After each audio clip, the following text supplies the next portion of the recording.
King, a la hora que quisieras continuar, que nos falta todavía un ratito, lesiones térmicas. ¿Continuamos con eso?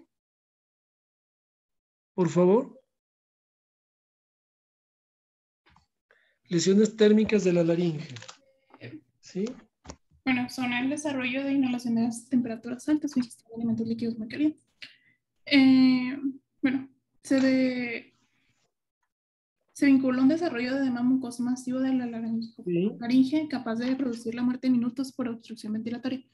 Por lo general son quemaduras de primer y segundo grado de las estructuras supraglóticas con edema subsecuente y obstrucción Obstruye la vía respiratoria. respiratoria, sí. No debe perderse de vista que el periodo inicial post-quemadura puede existir un choque hipovolémico sin evidencia de traumatismo que contribuyera en forma repentina edema y obstrucción de las vías aéreas durante la rehidratación. La hipofaringe de la epiglotis y los repliegues aritenoepilóticos son peculiares susceptibles al desarrollo de edema en virtud del escaso tejido areolar por debajo de su mucosa y dura por espacio de 4 a 6 semanas, mientras que en las cuerdas vocales pueden permanecer edematosas y ulceradas hasta por 3 a 4 semanas. Muy bien, sí. Esto consiste en asegurar una vía respiratoria permeable mediante intubación bucotraqueal o punción coricotiroidea seguida durante las primeras 24 a 48 horas por traqueotomía electiva. Son útiles un ambiente húmedo y administración de antiinflamatorios. Reposo de la voz, claro. Gravísimas las lesiones térmicas por ingestión de alimentos, exposición a fuego, ¿verdad? A calor extremo, gases y alimentos muy calientes. Mucho cuidado con ellos, ¿sí? La inhalación de aire muy caliente, cuidado con eso. Lesiones químicas también es muy importante. Eso se ve sobre todo en pacientes. Yo he visto algunos, les he hecho laringoscopía, quedan de por vida con muchas secuelas respiratorias y de la voz. La gente que se intenta suicidar con químicos. A ver, lo más comunes son... Las más comunes son los hidróxidos de sodio y potasio y los NGTs que contienen cloro. Cloro, gente que toma cloro, ¿verdad? Para causarse la muerte, ¿verdad? Las estructuras. Las estructuras laringes que más se afectan son epiglotis, repliegues aritenoepiglóticos y la porción postcoricoidea. Y la región postcricoidea. De tercer grado hay una pérdida total de la mucosa. Las ulceraciones y los procesos infecciosos que se desarrollan por quemaduras van seguidos de la formación de tejido de granulación. Tejido de granulación. Durante el proceso cicatricial se desarrollan adherencias en las cuerdas vocales falsas o la epiglotis y la pared faríngea posterior. Las quemaduras de la región postcoricoidea producen periconditis y destrucción del cartílago cricoides. Las graves causan obstrucción respiratoria secundaria al edema, casi siempre supraglótica. En estos sujetos se sugiere la laringoscopia directa y esofagoscopia para apreciar el grado y extensión de la quemadura. El tratamiento incluye traqueotomía y colocación, cuando es posible, de un soporte laringio blando para evitar estenosis laringitis. Bien. La administración de antibióticos de amplio espectro y corticosteroides reduce el riesgo de infección y retarda la formación del tejido fibroso cicatrizal. Sí. Entonces, tratamiento base de antibióticos y corticoides. ¿En ocasiones? En ocasiones, la práctica de una laringectomía supraglótica modificada tipo Leroux-Rubens es de utilidad para el tratamiento de la estenosis laringe. La técnica salta la técnica, no me interesa. Nomás saber que hay cirugías en casos de gravedad en quemaduras de laringe, ¿sí? Pero las técnicas no es el nivel de ustedes, ¿verdad? Lesiones laringes por consumo de drogas. ¿Qué es eso? Lesiones laringes por consumo de crack o cocaína de base, por ejemplo. El hidrocloruro de cocaína es un polvo soluble en agua que puede absorberse a través de la mucosa nasal y por lo cual no se consumirá menos que se transforme en su forma alcaloide. Como lo es pues la base libre conocida como crack, pues la cual es más estable a altas temperaturas y se vaporiza cuando se calienta, lo que hace posible que se fume. Se fume, La terrible. base libre de la cocaína se obtiene al disolver el polvo de esta y pues con una base de amoníaco y un solvente que puede ser acetona o éter. Dicha mezcla produce dos capas, la superior con solvente que contiene la cocaína y pues en consecuencia el solvente se separa de la base y se evapora dejando la cocaína por aquí. Así es. Estos son los mismos materiales que van a producir la quemadura química. Sí. Si el solvente flamable no se evapora por completo y se fuma, existe el riesgo de producir quemaduras faciales y orales. Quemaduras faciales, fíjate nada más. ¿Qué más? El polvo de la cocaína con agua y bicarbonato. la base de la cocaína se precipita en una forma sólida que deja de secarse masas duras y pequeñas en forma de piedra. El nombre del crack, pues, se debe al sonido que produce al calentarlo. Y bueno, el crack se fuma a través de una pipa mezclado con tabaco con un cigarro. Las piedras del crack se convierten en vapor caliente que puede quemar la mucosa del tracto aerodigestivo superior y provocar además edema progresivo de las estructuras laringes, sobre todo supraglóticas, con el desarrollo de estridor y signos variables de insuficiencia respiratoria, Sí, más más evidentes. evidentes a las 48 horas del episodio inicial. Otros síntomas que pueden presentarse son disfagia, odinofagia, tos, disfonía y sensación de globos. ¿Qué es sensación de globus? ¿Qué es eso? ¿Sí lo leíste? ¿Lo buscaste? ¿La sensación de globus? ¿Qué significa eso? Es que sienten un cuerpo, pues, ¿Qué? extraño. Es que sienten un cuerpo extraño y que es como que Sensación de por... cuerpo extraño, sentir que tienen un globo atorado, un cuerpo extraño atorado. ¿Eh? Es el globus, y hay un término que se llama globus hystericus, ¿sí? Significa que por situaciones de histeria, de nerviosismo exagerado, los pacientes refieren, doctor, es que siento un nudo en la garganta, ¿sí? Esos pacientes cuando oigan eso, es un globus hystericus, y significa que es una persona, hombre o mujer, ¿sí? Que anda con ansiedades y histerismo, ¿eh? ¿Qué más? Lesiones laringes por ahorcamientos, muy graves, el ahorcamiento y la estrangulación. La mayor parte de las veces los pacientes se mueren. A ver, la La estrangulación es una forma de... estrangulación es una forma de asfixia secundaria al cierre de los vasos sanguíneos y las vías aéreas del cuello, como resultado de una presión externa Sí, al cuello. Se generalmente de necesitan tipo 5 kilogramos criminal, para ¿verdad? cubrir la arteria carótida. Generalmente es de tipo criminal. Son actos de criminales, ¿verdad? La estrangulación y el ahorcamiento o suicidios, ¿verdad? El suicidio no es un crimen, es un acto desesperado por alguien que está enfermo, ¿verdad? Para mí el suicidio, yo no culpo a nadie que lo haga ni nada, sino es alguien muy, muy enfermo. Se necesita una presión de ¿cuánto? De 5 kilogramos para la arteria carótida, 2 Eso kilogramos, grábenselo bien. 5 kilos para la carótida, 2 gramos. 2 kilogramos para la vena yugular y 15 kilogramos para la tráquea y 30 kilogramos para las arterias Exactamente, vertebrales. para compresión y lesión severa de las estructuras, sí, de 2 gramos hasta 20, hasta 30 kilogramos para lesionar las arterias vertebrales, es decir, causar destrucción o desarticulación de las vértebras. 30 kilos, ¿va? Un hombre de 70 kilos que se cuelga, pues tiene todos esos problemas, ¿va? En la estrangulación se puede. En la estrangulación se pueden encontrar hemorragias en la región posterior de la laringe, sobre todo en la superficie posterior del cricoides y estructuras supraglóticas, así como Sí. fracturas deltoides, en especial a nivel de las astas mayores y los cuernos superiores del cartílago tiroides, las cuales se van a presentar en el 40% de los casos. El ahorcamiento es por asfixia, por compresión o constricción de las estructuras del cuello, por cuerda u otro agente constrictor que se constriñe por el peso del mismo cuerpo. Así es, el ahorcamiento. Lesiones laringes por radiaciones, que también son frecuentes, ¿qué? ¿Qué Uno es? de El los exceso de radiación. casos de sobredosis de radiación en la laringe es la necrosis avascular del cartílago, que además se puede acompañar de periconditis si se infecta de forma secundaria. Se sabe Hay que también que la conocer, bueno, se sabe, sí, biopsia en una laringe posradiada puede causar periconditis. La radioterapia produce pérdida de la función del epitelio ciliado y las glándulas epiteliales, lo que resulta como una mucositis, mucositis acuérdese bien de esa palabra. La radioterapia puede causar una mucositis, es una de las complicaciones, además de una radionecrosis. con una pérdida Necrosis, mucositis, ¿sí? con una pérdida epitelial y áreas intermitentes de exudado. Se desarrolla el edema del tejido subepitelial consecutivo a obstrucción venosa y linfática. Ok, las radiaciones, recordar eso, las radiaciones. Necrosis o mucositis. ¿Qué más? Bueno, Las las manifestaciones manifestaciones clínicas clínicas de la incluyen radioterapia, ¿qué? dolor de garganta, resequedad y tos secundaria a la mucosis, que tienden a desaparecer de manera gradual al concluir la radioterapia.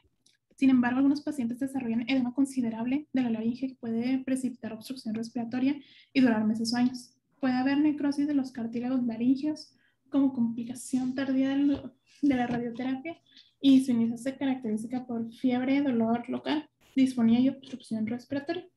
Sí. El tratamiento de las lesiones va a ser sintomático.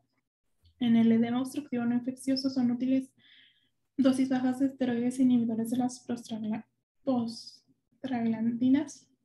Si hay pericondilitis o necrosis del cartílago sin prueba de recurrencia tumoral, se intenta preservar la laringe y se remueven las porciones muertas del cartílago por endoscopia o externa. Se drena cualquier absceso para permitir su ruptura endolaringe con la subsecuente aspiración de pus. Sí. En las periconditis con infección agregada es útil administrar oxígeno hiperbárico y antibióticos de amplio espectro. Muy bien. Los casos resistentes a las medidas anteriores o con grandes zonas de destrucción o necrosis del cartílago son elegibles para cirugía radical La laringectomía total, ¿verdad? para prevenir futuras complicaciones. Así es el tratamiento final, ¿verdad? Ahora, la complicación laringea por la aplicación de sondas nasogástricas. Fíjese, la aplicación de sondas nasogástricas puede causar lesiones de las cuerdas vocales o de la laringe en general. A ver, lee eso. Debido a que la mayoría de los pacientes sometidos a cirugía radical de cabeza y cuello requieren sondas nasofaringes para alimentación, es importante no olvidar las complicaciones relacionadas a su uso. Algunas de ellas son la necrosis del ala nasal, epistaxis, nasofaringitis, tubaritis, edema de tubaritis. ¿Qué se refiere a tubaritis? ¿Qué se refiere a tubaritis? Eso es muy sencillo. ¿Qué es la tubaritis? Nasofaringitis, pues bien. ¿Y la tubaritis? ¿A qué se refiere la tubaritis? ¿Qué tubo hay ahí? Es la trompa de Eustaquio. La trompa de Eustaquio es la inflamación de la porción nasofaringea de la trompa que se llama torus tubario.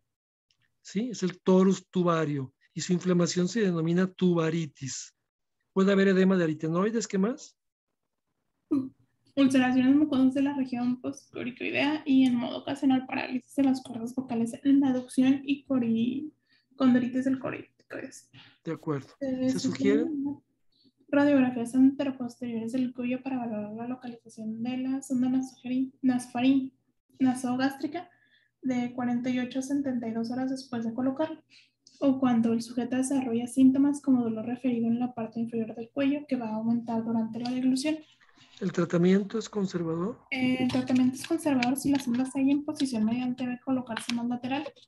Asimismo, se recomienda el empleo de profiláctico de antibióticos y antiinflamatorios, el reposo de la voz y en casos graves se requiere estudiar la sonda e instruir alimentación parenteral o por o gastrostomía. ¿Qué más? Cielometaplasia necrotizante de la laringe. Es una enfermedad rara, pero ¿qué significa? La cielometaplasia necrotizante es una respuesta del tejido salival a un traumatismo. La mucosa laringea puede estar ulcerada o no. Las lesiones se confunden algunas veces con carcinoma. Es más frecuente en varones de 28 a 68 años. El sitio más afectado es el paladar duro, seguido por mucofaringe, nariz y parótida. La ligadura experimental de los conductos y arterias de las glándulas salivales producen anomalías muy parecidas. Con respecto a la laringe, la región más susceptible que suele afectarse es la supraglotis. La supraglotis, sí. Más de las veces, la mayoría de las veces, pues, la enfermedad remite sola y las lesiones van a desaparecer entre 2 o 3 semanas. El diagnóstico se establece mediante biopsia durante una laringoscopia directa. Muy bien. ¿Qué más? Ahora, cuerpos extraños. La laringe y el árbol traqueobronquial. Sí, también es algo frecuente. Los síntomas principales van a ser tos, estridor, inspiratorio, insuficiencia respiratoria repentina, neumonías recurrentes que responden al tratamiento con antibióticos y fiebre. El 60% de los pacientes se reconoce con un enfisema obstructivo. La radiografía de tórax revela una obstrucción completa del paso del aire en el 12% de los pacientes. En el 90 al 95% de las ocasiones pueden extraerse los cuerpos extraños a través de la laringoscopia directa o broncoscopia bajo anestesia general. En los casos restantes había la necesidad de realizar lobectomía o resección segmentaria. Okay. Cuando el cuerpo extraño obstruye las vías respiratorias a nivel de la laringe, el paciente presenta obstrucción respiratoria súbita y en estos casos es útil una cricotirotomía, ¿verdad? De emergencia, ¿verdad? Para ello se coloca el sujeto en decúbito supino con hiperextensión del cuello y se identifican por palpación los cartílagos tiroides y coricotidios. Y entre los dos se hace una incisión con mucho cuidado. Es un caso nada más de emergencia eso. A A continuación continuación, se efectúa una incisión vertical con cualquier objeto punzoconstante, se corta la fase cervical y se funciona la membrana coricotiroidea introduciendo cualquier glicotiroidea. objeto que obtenga luz. Bueno, en tanto se traslada al paciente a un hospital donde se practica una laringoscopia directa y en caso necesario traqueostomía. Exactamente. Recordar que la cricotirotomía son acciones de urgencia en la calle, ¿verdad? Dice ahí hasta una punta de una pluma, ¿verdad? Eso le va a salvar la vida, pero ojalá nunca les toque porque es muy estresante y muy difícil eso. Yo nunca lo he visto. Alguna vez sí vi a un paciente accidentado que pensé en hacerla. Gracias a Dios se hiperextendió el cuello, empezó a respirar un poco mejor y se trasladó al hospital, ¿verdad? Pero conocer esa técnica cricotirotomía, que es la sección de la membrana cricotiroidea con algo punzocortante y meter algún objeto como la punta de una pluma para que pueda oxigenar al paciente y eso le salva la vida. ¿Otros pacientes con grupos extraños qué refieren? Van a referir tos, dolor al deglutir, al hablar o acceder a una inspiración profunda, disfonía o afonía. En estos casos, una radiografía lateral del cuello permite localizar los cuerpos extraños radiopacos. Se recomienda usar el laringoscopio de comisura anterior para retirar los cuerpos extraños en ventrículos laringeos, senos piriformes y región supraglótica. Muy bien, ¿qué más? ¿Ya se acabó? Sí, siguen la laringe y las enfermedades del colágeno. A ver, ¿quién sigue? Voy, yo. A ver, Fernanda. Sí. Bueno, en Está laringe. largo el capítulo de laringe, ¿verdad? Sí. Es mucha materia, muy largo, pero pues hay que conocerlo, ¿verdad? Son todas esas enfermedades y traumatismos, ahorcamientos, inflamaciones, todo eso se puede ver en la práctica general del médico, ¿verdad? Laringe y enfermedades del colágeno. Vamos a verlo, así lo más importante. Bueno, Sí, dale, por favor, Fernanda. pues la laringe es un órgano que se puede ver afectado por cualquiera de las enfermedades del colágeno, como por ejemplo el lupus El lupus, eritematoso enfermedad muy sistémico. conocida, inmunológica, que mucha gente, yo conozco muchos pacientes aquí en Torreón y en el mundo, pues es una enfermedad realmente frecuente, ¿verdad? ¿Qué es? ¿Es una afección qué? Una afección inflamatoria de etiología autoinmunológica que predomina en mujeres y se Así es, caracteriza por una degeneración fibrinoide del colágeno y por una inflamación que afecta a las pequeñas arterias de piel, mucosas y vísceras. así es. La laringe se puede afectar en la fase aguda de este trastorno y va a ser con el desarrollo de ulceraciones de la mucosa y ampollas hemorrágicas que van a producir disfonía y ardor faríngeo. Sí, La forma crónica va a causar una laringitis seca y sí, artritis cricoaritenoidea. Y las parálisis transitorias de la cuerda bucal se deben diferenciar de la artritis cricoaritenoidea y por lo general se deben a lesiones lesiones vasculares, vasculares. sí. También está la poliarteritis nodosa, La que esta poliarteritis nodosa, se va a reconocer por el daño inflamatorio local o nodular de los vasos sanguíneos y las lesiones nodulares van a aparecer en la submucosa laringea y se van a presentar en brotes que van a cicatrizar y sanar con rapidez. Y la laringe puede presentar lesiones purpúricas y parálisis de las cuerdas bucales secundarias a una neuritis periférica. perfecto. Luego es la escleroderma, ¿sí? Este es un trastorno crónico que se caracteriza por fibrosis y esclerosis marcadas del tejido conectivo de piel y mucosas. Y la laringe puede desarrollar endurecimiento de sus estructuras internas, que esto va a afectar la movilidad de las Así cuerdas es. bucales. Se pueden encontrar ulceraciones relacionadas con reflujo laringofaríngeo y gastroesofágico. Y en menor frecuencia puede haber una parálisis de las cuerdas vocales que va a tender a Muy resilvar de bien. modo espontáneo. Y en el 95% de los casos, los anticuerpos antinucleares van a salir Entonces, ¿ya positivos. llevaron dermatología? Creo que esta vez no. ¿Todavía no llevan dermatología? No. Estas enfermedades las van a ver en dermatología. Me estoy adelantando yo en la otorrino, ¿va? La poliarteritis nodosa, inflamación local o nodular de los vasos sanguíneos y también afecta las articulaciones, ¿va? Y por eso afecta si en un lugar hay articulaciones es en la laringe, ¿va? ¿Sí? Y en las manos, así como la escleroderma, ¿va? En la piel, es una enfermedad esclerótica de la piel. A ver, ¿qué más sigue?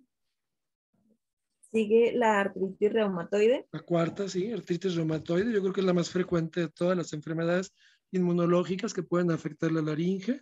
¿Qué? Sí, del 17 al 33% de los pacientes que tengan artritis reumatoide van a desarrollar inflamaciones agudas o crónicas de la articulación Fíjese que cricoaracnoidea. es un porcentaje muy alto, ¿verdad? ¿Se fijan? Hasta el 33% de la gente que tiene artritis reumatoide, ¿sí? Puede presentar problemas de la articulación cricoaritenoidea. ¿Esta última qué es? ¿Sí? ¿Cómo, perdón? Esta última, continúa leyendo. Esta última, Esta la última articulación va a ser cricoaritenoidea. una diartrosis verdadera que va a contar con una capa sinovial y un espacio que tiene líquido en una bolsa fibrosa. Una bolsa fibrosa, sí. Esta tiene 3 movimientos esenciales que van a ser la rotación a lo largo de su eje, el deslizamiento paralelo a su eje y la actividad de pivote alrededor del ligamento y del músculo cricoaritenoideo posterior. De acuerdo. Y todos estos movimientos van a estar controlados por las contracciones antagónicas de la musculatura laringea. Así es, así es. Cricoaritenoidea. Otras posibles causas de artritis cricoaritenoidea, ¿cuáles son? Pueden ser la gota, la enfermedad de Reiter, el lupus eritematoso diseminado, la extensión directa de procesos infecciosos de laringe o hipofaringe, un traumatismo externo e interno, la inmovilización de la articulación cricoaritenoidea por parálisis prolongada de la musculatura intrínseca de la laringe. Sí. ¿Qué más? Los signos y los síntomas durante el estadio agudo se van a caracterizar por sensación de plenitud en la garganta que va a aumentar al deglutir y hablar, Sí. disfonía, odinofagia, dolor al hablar, al toser, y toser, va a haber otalgia, disnea, va a haber un aumento en la sensibilidad local y puede haber pérdida de peso porque pues la odinofagia va a llevar al paciente a que ingiera menos alimentos. En los estadios crónicos van a incluir la disfonía mínima o nula, que esta va a ser secundaria a una aducción incompleta por una fijación bilateral de los cartílagos aritenoides, y no se va a presentar en fijaciones unilaterales por el movimiento compensatorio del aritenoide no afectado. Sí. Si las cuerdas vocales no se acercan. Aducción es irse hacia el centro, ¿verdad? Aducir, lo contrario a abducir, ¿verdad? Abducir es hacia afuera y aducir es hacia adentro. La disnea variable. Va a haber disnea variable según sea la posición de los cartílagos aritenoides. Se presentan fijaciones bilaterales pero no en las unilaterales. Y el tercero, el C. Y va a haber estridor laringio, que va a ser inspiratorio más que expiratorio y se puede confundir con asma o con una bronquitis crónica. Así es. Y aparece durante periodos de exacerbación del proceso artrítico, durante ejercicio físico, infecciones respiratorias, en el sueño o cuando en posición sedente. Así es, ¿verdad? Recordar pues que esta enfermedad puede tener estos estadios y es con estos síntomas, ¿verdad? ¿Qué más? Bueno, en los datos laringoscópicos van a consistir en que hay edema e hiperemia de los aritenoides. Las cuerdas vocales van a estar normales o puede haber un ligero edema. Puede haber abombamiento en las cuerdas vocales durante la inspiración y dolor intenso a la palpación de los aritenoides. Muy bien. En etapas avanzadas de la forma crónica puede haber un engrosamiento notorio de la mucosa de los aritenoides y con una radiografía de cuello con bajo voltaje o una seroradiografía o una tomografía axial de alta resolución se pueden detectar cambios erosivos en las articulaciones, en la articulación aritenoides, sí. Muy bien. El tratamiento. Va a incluir antiinflamatorios, esteroides sistémicos o inhibidores de prostaglandinas, oro coloidal en caso de que sea de artritis reumatoide, antibióticos en caso de que haya indicación, laringoscopia directa con una aplicación de 1 a 2 mililitros de triamcinolona en región submucosa periarticular del aritenoide. Y en caso de obstrucción respiratoria aguda, se puede practicar una traqueotomía y tratando de sustraer la cánula a la mayor brevedad. Así es, así es. ¿Qué más? El tratamiento de los estadios crónicos va a consistir en una aritenoidectomía con una fijación lateral de la cuerda bucal, sobre todo cuando las articulaciones cricoaritenoideas se van a encontrar fijadas en la línea media y en forma bilateral, y esta situación que requiere a menudo una traqueotomía previa. Claro. Ya la técnica no la mencionas, nada más recordar que hay tratamientos quirúrgicos en estadios crónicos severos en la artritis reumatoide. ¿Qué más? La técnica no me interesa que la sepan, quítala. Sección, todo eso, quítalo. ¿Otros autores qué? Eso léelo, a ver. ¿Mande? A ver, lee eso. Otros autores sugieren una laterofijación de la cuerda a través de un procedimiento endoscópico y por vía externa sin necesidad de retirar el aritenoide. Proceso quirúrgico externo en donde fijas a la cuerda vocal en abducción para que el paciente respire, ¿verdad? También se efectúa ya con anestesia general, bla, bla, bla. ¿Qué más? Esta es la técnica. Se escribe como sigue, no, eso no. Policondritis recidivante, ¿qué es? Ahí está el pabellón. Esta es una enfermedad del tejido conectivo que se va a caracterizar por inflamación recurrente de diferentes estructuras cartilaginosas. Va a afectar de manera típica a los cartílagos de oído, nariz, tráquea, laringe, costillas, articulaciones en general y trompas de Eustaquio. La policondritis es una enfermedad común, ciertamente común. Jackson Watson, ¿qué dice? La describió por primera vez, ¿verdad? Sí, y la denominó como una policondropatía. Policondropatía, ven la oreja, esa oreja.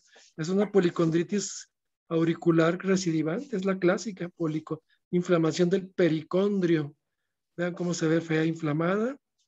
La policondritis ahí del cartílago de la nariz, que crea una nariz sencilla de montar, ¿verdad? Y la laringe también, policondritis de los cartílagos laringeos, gran necrosis y vean cómo queda el paciente en el cuello. Policondritis recidivante, acuérdense de eso. ¿Qué más? Bueno, en el plano histológico va a consistir en una condrólisis o en una condritis, en una pericondritis, que va a tener alteración de la matriz cartilaginosa que muestra. Durante la fase activa va a haber disminución o pérdida completa de la basofilia normal, con pruebas de infiltrado celular inflamatorio. Sí. El tejido cartilaginoso destruido se va a reemplazar por tejido de granulación y por tejido fibroso. Fibrosis, sí. Se desconoce no la se etiología, conoce no se conoce. Su etiología y se cree que hay una participación autoinmunológica y predomina entre la cuarta y quinta década de la vida y su frecuencia es mayor en varones. En varones, sí. ¿Qué más? En el plano histológico ya lo vimos. ¿Y los datos clínicos son? En el 85-90% de los casos se identifican manifestaciones de afección óptica. Entonces, esa es una pregunta de examen, ¿sí? ¿En dónde se presenta mayormente la policondritis recidivante? En el pabellón auricular, ¿sí? ¿Y luego sigue? ¿O hay síntomas? 45-50. En el 45-50% hay acúfeno, vértigo o hipoacusia. Sí, 60-70. 60-70 va a representar deformidades nasales y también puede aparecer afectación laringotraqueal en el 60%. 60%. Esta puede ser temprano o tardía. También en el 80% hay síntomas de tipo reumatoide, como dolor en la región costal y artralgias en huesos largos. Sí. En el 60 al 65 se van a desarrollar epiescleritis o conjuntivitis y anomalías cardiovasculares en un 20-25%. Ok, entre ojos y anomalías vasculares. Epiescleritis es la esclera, ¿verdad? Del ojo. Sí. ¿Qué más? Bueno, la enfermedad se va a caracterizar por episodios intermitentes de inflamación cartilaginosa aguda y en algunas ocasiones con meses o años de remisión. Sí. La velocidad de sedimentación globular se va a elevar en un 75-80% de los casos y es muy frecuente identificar que hay anemia moderada. Anemia, sí. En algunos pacientes van a haber títulos elevados de factor reumatoide y anticuerpos antinucleares y el diagnóstico de hepatitis de contacto. Muy bien. ¿Qué más? En la afección laringotraqueal va a haber destrucción del esqueleto cartilaginoso con aparición de tejido de granulación que va a disminuir la laringia en un grado muy considerable. Sí. Las lesiones subglóticas pueden constituir como un primer signo patológico mayor de la policondritis recidivante. Las subglóticas. Luego debe administrarse el diagnóstico diferencial. En relación con estenosis subglóticas no traumáticas y no tumorales. Muy bien. Y la condritis puede complicarse con infecciones bacterianas. La bacteria más frecuente es el estafilococo dorado. Sí. En su tratamiento, pues este va a ser sintomático y se va a basar durante los cuadros de agudización de los síntomas en administración de antiinflamatorios de tipo salicilatos, fenilbutazona e inhibidores de prostaglandinas como la indometacina. Muy bien. Los cuadros con complicaciones importantes van a requerir de corticosteroides y citotóxicos como acitropina, citotóxico, sí. Los inhibidores de enzimas lisosómicas, como la dapsona, van a ser capaces de atenuar la relación inflamatoria y ayudar a obtener periodos prolongados de remisión de los síntomas. Sí. Y las complicaciones como la estenosis subclótica se pueden tratar con cirugía. Muy bien. ¿Qué más? La laringe y las enfermedades sistémicas. A ver, ¿qué es el mixedema? ¿Qué es el mixedema? Este se va a acompañar de una acumulación en tejidos blandos de un líquido que va a estar rico, bueno, va a ser viscoso y va a estar rico en proteínas y mucopolisacáridos. Bien, el mixedema. Sí. Este material se puede encontrar también en la región subepitelial de las cuerdas vocales verdaderas, perdón, entre la comisura anterior y las apófisis vocales, y van a dar origen, esto va a dar un origen a un aumento de la masa del músculo vocal, que va a producir una disfonía acompañada de voz con timbre grave. Una gravedad, una disfonía de gravedad. En algunos casos la cuerda se torna polipoidea, ¿sí? Sí, sí. Puede ser necesaria. Una resección endoscópica. Muy bien. ¿Qué más? La calidad de la voz va a mejorar con la administración de hormona tiroidea si el mixedema fue de corta duración. Sí. Y la miopatía hipotiroidea también va a causar una disfonía secundaria a debilidad y a rigidez muscular. El hipotiroidismo puede ser causa de este padecimiento, ¿eh? Sí. Ok, ¿qué más? Bueno, también está el hipoparatiroidismo. Tiroidismo. Que sí. casi siempre es efecto de alguna cirugía de tiroides. Y el laringe va a producir un espasmo y contracciones tetánicas, y estas van a ser reversibles con la administración de gluconato de calcio. Recordar que las paratiroides tienen relación con el metabolismo del calcio, ¿eh? Las paratiroides. ¿El hipogonadismo qué pasa? Bueno, en varón se puede, de cualquier causa, antes de la adolescencia se puede acompañar de persistencia de laringe juvenil con un timbre de voz aguda. Y Bien. suele deberse a los síndromes de Klinefelter o Lorentz-Moon-Widder, parotiditis o traumatismos. ¿Y en el diabético qué pasa? Por la neuropatía diabética puede afectar a los nervios laringeos recurrentes, y esto ocasiona una parálisis de las cuerdas vocales que pueden responder al tratamiento adecuado de la endocrinopatía. Perfecto. Sí. Los individuos de edad avanzada que tienen neuropatías crónicas de nervios periféricos por una insuficiencia vascular responden de manera menos satisfactoria al tratamiento de la neuritis. Las neuritis. La diabetes metido en todo el organismo. Cómo los diabéticos se afectan en todo. Ahí están las cuerdas vocales, ¿va? ¿Qué más? Sí. Bueno, la acromegalia, sí. Que es por la producción excesiva de la hormona de crecimiento posterior a la pubertad, casi siempre sí. por un tumor de la hipófisis. Tumores de la hipófisis. La laringe puede presentar una hipertrofia de cartílagos y partes blandas que va a alterar el tono de la voz. En sus estadios avanzados va a haber una fijación de la cuerda bucal por la artritis cricoarytenoidea, un alargamiento del nervio laringeo recurrente consecutivo a una hipertrofia de los cartílagos, y las fijaciones bilaterales de la cuerda bucal requieren de corrección quirúrgica, una aritenoidectomía con fijación lateral de la cuerda. Lateral, sí. Estos trastornos laringeos son irreversibles tras la corrección de la disfunción hipofisiaria. Hipofisiaria, permanecen, ¿no? ¿Qué más? También el embarazo. ¿Qué pasa en el embarazo y la laringe? Puede presentar disfonía secundaria porque hay un aumento de la vascularización y engrosamiento de las cuerdas vocales verdaderas y falsas. Sí. Las alteraciones en la secreción glandular causan la laringitis seca del embarazo, y los síntomas pues van a desaparecer cuando el embarazo termine. La laringitis, pues, ¿qué más? Algunos anticonceptivos con derivados de hormonas masculinas pueden causar disfonía que se debe al suspender este fármaco. Muy bien. ¿Y el pénfigo? Es una anomalía muy infrecuente que no se conoce su etiología y va a afectar al inicio de las superficies mucocutáneas. Es recurrente, y el pénfigo vulgar es la variedad de pénfigo que más daña la laringe. Sí. Y predomina en las mujeres en un 2:1 y se caracteriza con la alteración de las conexiones intercelulares con acantólisis. La acantolisis, bien. A ver, ¿qué seguiría? Falta un minuto. El primer signo microscópico es ya vamos a terminar. Sí, suspendemos, nos vemos la próxima clase. Les encargo que vayamos viéndolo el día del examen, ya se acerca. Nos queda la próxima semana prácticamente de clase. ¿Sí? y quiero que la próxima clase me digan ya qué día para avisarle a Patti y programarnos el día del repaso para el examen, previo al examen, ¿sí?